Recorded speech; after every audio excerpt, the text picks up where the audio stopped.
शिर्डीच्या साईबाबांवर देशविदेशातील कोट्यावधी भाविकांची अढळ श्रद्धा आहे.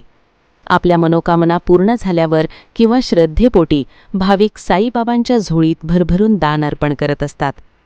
असाच एक सुवर्णदानाचा सोहळा शिर्डीत पाहायला मिळाला आहे.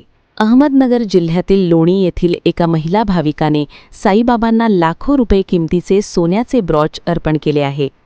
राहता तालुक्यातील लोणी येथील साई भक्त श्रीमती आरती योगेश बिहानी यांनी साईबाबांच्या चरणी आपली श्रद्धा अर्पण केली आहे. बिहानी यांनी 73 ग्रॅम 720 मिलीग्राम वजनाचा एक अत्यंत आकर्षक आणि नक्षीकाम केलेला सोन्याचा ब्रॉच बाबांना अर्पण केला. बाजारभावानुसार या ब्रॉचची किंमत 11,99,498 रुपये इतकी आहे. साईबाबांच्या दरबारात हे दान अर्पण केल्यानंतर श्री साईबाबा संस्थानच्या वतीने संस्थानचे मुख्य कार्यकारी अधिकारी गोरक्षक गाडीलकर यांनी देणगीदार आरती बिहानी यांचा शाल आणि श्रीफळ देऊन यथोचित सत्कार केला.